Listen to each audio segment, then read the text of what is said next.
Hey guys, so this week's question comes from Celia, who wants to know, I'm interested in proper running technique, and then she goes on to elaborate a little bit, but I thought I'd just keep it simple.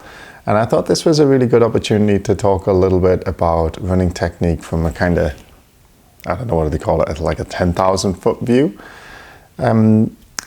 I do something in the clinic that I call a running technique screen, which is when I just look for the really big bad things and then try and identify those. And I was thinking you can actually do this on your own. It's not that hard. So I thought I'll go through as best I'm able to just in this video. And if you're listening to the audio, I'll try and describe it as best I'm able so that you can actually do your own DIY running technique screen. And like I say, you won't find everything, but you'll find some of the bigger things that bigger mistakes that people often make. And then you should be able to identify what you're doing, and importantly, what you're doing well, what you're not doing badly, so you don't need to worry about it. So this is put together quite simply. We're going to look for the top 3 running technique errors, and in my mind, based on the current evidence, the things to look for in a screen would be number 1, overstriding, number 2, low cadence, and number 3, high impact. Actually did those in the wrong order, but there we go.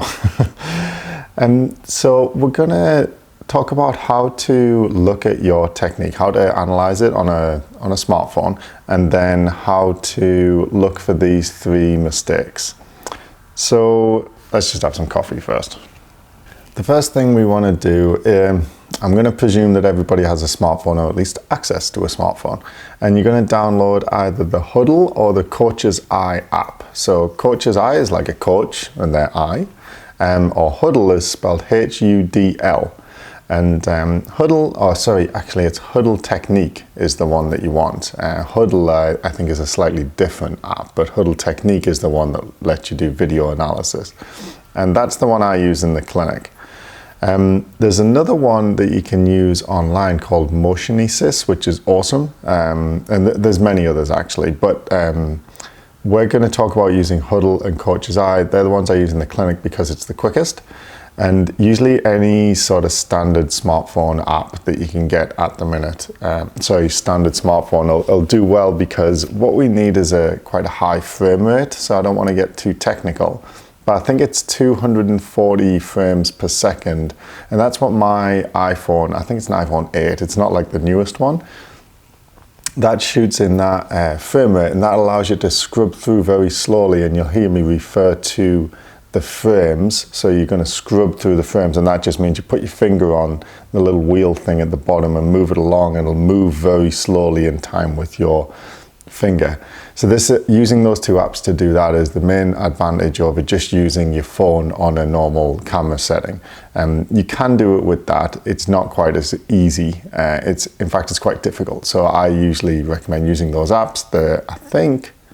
Hudl Technique is definitely free. I think Coach's Eye is free for a sort of simple version of it. I'm not sure if you can, you have all the annotation features if you go for the Coach's Eye, but let me know in the comments, I guess. Okay, so what we're gonna do is take our shoe, your running shoe, and get your phone and put it in your running shoe, and that acts quite nicely as a holder. So if you don't have a holder, your running shoe will do nicely. And I would suggest doing this on a treadmill, and then point the camera at the treadmill in a vertical orientation, so it's upright, so you get as much of you with you as close to the camera as possible, rather than landscape where it's sort of flat. And then we want to take a 10-second video of you running at the pace that you want to analyze. I usually suggest people analyze at their easy pace. It's easy to see what you're doing badly when you're running slowly. The faster you run, typically the better your form will get. Obviously, the quicker your feet will be moving, and the harder it'll be for you to spot errors. Also, I would suggest making it a pace that you do a lot of running at. So if you do a lot of sprinting or track workouts, do something similar to that pace. So you might need to warm up a bit. And then what you're going to do is set the phone up at the side of the treadmill, ideally about waist height if you can, and point it right at you. Then jump on the treadmill and run for a few minutes and record a video. You need at least a 10-second clip to do this, but you can make the video as long as you have space for on your phone. So I might edit this out, or I might not. It is like 5 o'clock in the morning, so I've decided I'm not doing enough videos and podcasts, so I'm going to do them all early in the morning when I normally get up. And I'm talking a little more quietly because my wife is downstairs asleep, so hopefully I won't wake her. And that's why I'm drinking coffee, not beer today. But I might edit this out. So we take the 10-second video from the side, and then we're going to jump off, get the phone, put it usually like on a dining chair, and then put it behind us as well. And again at about waist height, looking at the treadmill. Sorry, a dining chair, or you could use like a bench if you're in the gym. And if you can't get it waist height, just put it on the ground. Okay, we're looking at a running technique screen here where we're looking for big errors. It doesn't matter if it's not perfect, okay? So just get the phone behind you now. So you're running on the treadmill and it's pointing straight at your sort of back essentially, so you're running away from the camera. And again, you want to get that 10-second clip minimum. It doesn't matter if the clip is longer, but you need at least 10 seconds. And that's it for shooting. So it's pretty straightforward. I do it in the clinic every day. It takes, a minute really once the person's warmed up. I do more than that, but I'm going to keep it simple for today and just talk about these points here. Okay. And then next we're going to analyze our technique. Let's say there's 3 things that we're looking for: overstriding, high impact, low cadence. I'm not going to go too much into detail on why I picked those things, but in my mind, as the evidence stands currently, those are the 3 most important things to look for. I call them my top 3 running technique errors. In fact, I wrote an ebook about this that you can get off my website. If you go to my website, you'll see one of those really irritating pop-ups that goes, "Do you want this thing?" All it is all it is an email. You enter your email, and your first name, and then you get the ebook for free. It gets sent to your inbox, so it's nothing too intense. And then you'll be added to the email list. You'll get an email once a week from me about running stuff. That's it. I don't try and sell you anything, but you can unsubscribe if you don't like it. But I think it's worth, if you find this video interesting, if you just visit my website, matthewboydphysio.com, and check out that ebook. I think you'll like it, but it's based on these top 3 errors. And once you know how to do your own running technique, if you know the background of why you want to look for these things, that's quite a helpful combination. So overstriding, how are we going to identify it? What is it, and why do we want to avoid it? So the first thing I do when I'm doing a running technique is I want to look for the point of loading response. So what you do, say you're looking at the side view first.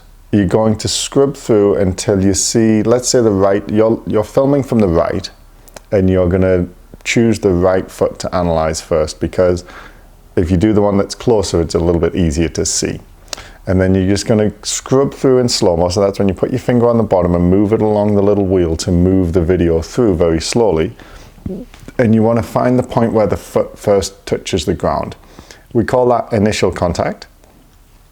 And then from initial contact, that's not actually where we want to analyze, because at that point your shoe is touching the ground, but there's no pressure on your shoe. You're not actually taking any weight.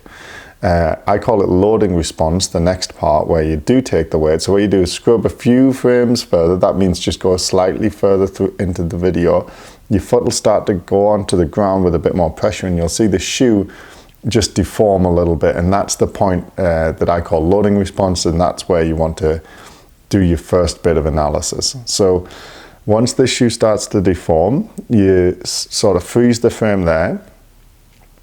And then to identify overstride, there's different methods, and I use different methods, but this one's really simple. So what you're going to do is, well, actually, you don't have to do this, but it does make it a little bit easier to see. So say you're using Huddle or Coach's Eye, you just click to allow yourself to draw on the image. And once you can draw a line, a straight line, you're going to draw a line like an annotation along the line of the shin.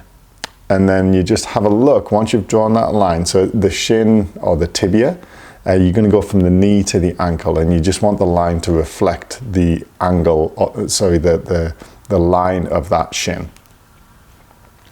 And we want to know, is that angle vertical, inclined backwards or inclined forwards? Okay, so when I say inclined forwards, that means that say the bottom, if it was to topple over, it would topple forwards in the direction of travel. If it's inclined backwards, that means if it was to topple, it would topple backwards against the angle of travel. So vertical is good, inclined forward is good, inclined backwards means you have a bit of an overstride. And again, that's quite a simple way of looking at it, but that is a fairly reliable way of identifying an overstride. And an overstride just essentially means that you're landing a little bit too far out in front. And it means you're wasting energy a little bit and you're causing a bit of a braking force. Essentially, as your foot comes down, you're having to overcome that first little bit to get to a vertical shin, and that little bit of energy is not helpful. It's essentially pushing you backwards. The other thing that an overstride often does is it leads to the other two running technique errors, or is associated with them, that we're going to come to in a second. And it also typically allows people to land with the knee quite straight. So when I do a more in-depth full analysis, I will actually measure the angle of the knee at this point. You can do that if you want, and you want it to be more than 20 degrees. You don't have to. You can assume if your shin is angled vertically or inclined forwards that your knee angle is going to be okay, and you're not overstriding, and you're not landing with your knee too straight probably. But if your shin is inclined backwards, then you probably are overstriding, and it's probably making your knee a little bit too straight as you land. And if you want to know why that's bad, just stand up and jump and try and land with your knees straight and see how it feels. Okay, so that's overstriding, and that's the first of the top 3 running technique errors that we're going to look for with our DIY running technique screen, and that calls for some coffee. My little dog Socks is just out of shot down at the bottom. I think maybe in future I will have my coffee while I write my notes, and then I'll shoot the video. I am learning as I go here. And you should see how ridiculous this front room looks. Like there's lights all over the place. I've told myself once I've done 10 of these, I'm allowed to buy a light. And once I've done 20, I'm allowed to buy a real microphone. At the minute, I'm using this little lapel mic that I bought off Amazon for like, I don't know, $20 or something. So it's all a little bit crappy at the minute, but it's gonna get better, I promise. Well, I promise, if I keep doing them, it's going to get better because I'm going to buy better equipment. Anyway, I hope the volume and everything's coming through okay, and you can understand what I'm talking about. And I guess I'll redo this episode in the future if it sucks in terms of the technical production. Anyway, so the next thing that we want to look for is high impact. And actually, this is best done without worrying about the videos too much. What I would say is go to a gym or somewhere where there's a treadmill where it's not too noisy, or at least at a time of day when it's not too noisy, and just run. And then you want to just pay attention to how much noise you're making. I say a treadmill because of the way treadmills are. They tend to reverberate quite a bit. And if you're landing with a high impact, they'll sort of exaggerate it and make it easy for you to see that. If you're running outside, because the ground is solid, obviously, it's not going to reverberate in quite the same way. And it's going to be much harder to know if you're landing with very high impact. So in the research, they call that vertical loading rate. I just call it impact because it's easy to understand. And the reason we care about that, again, in that ebook that I mentioned, I go into this research and the details on it, but it's quite highly correlated with injury rates. People who run with more impact typically have more injuries.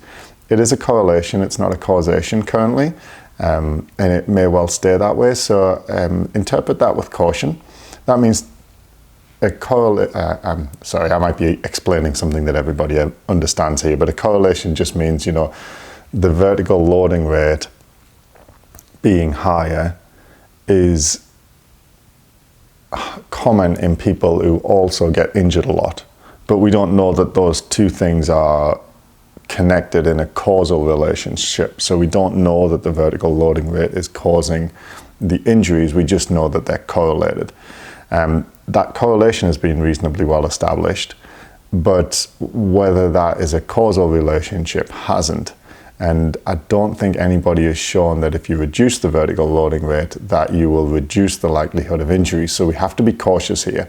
I would say that there's enough for me to say that if someone has a very high impact, I'm willing to try and reduce it, as long as we're not increasing their...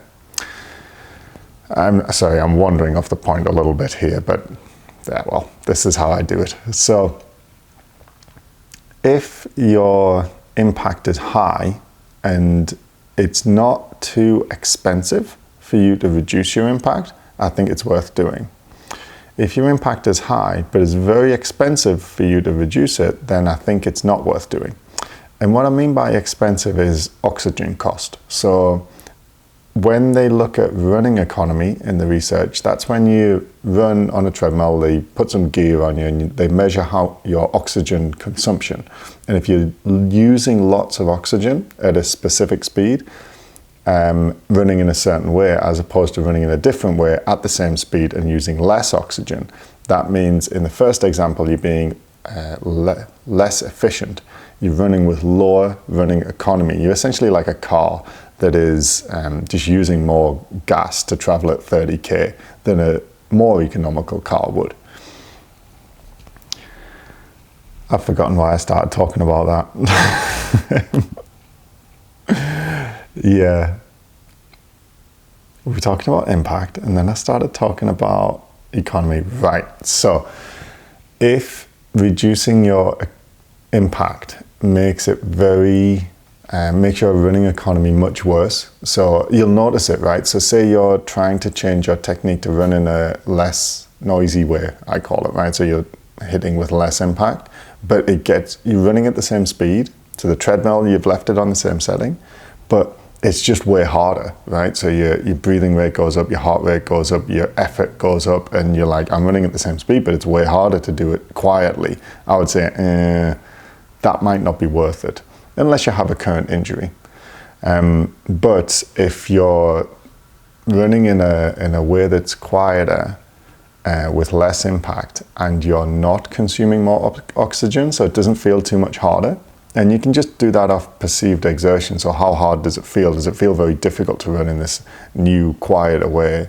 Then it probably is worth doing, because in the long run, with your impact being lower, you probably will have reduced your injury risk. And we know injury risks are crazy high in runners, something between 50 and 80%, we think, depending on which study you read each year. So you got a 1 in 2 chance maybe of getting injured in any given year.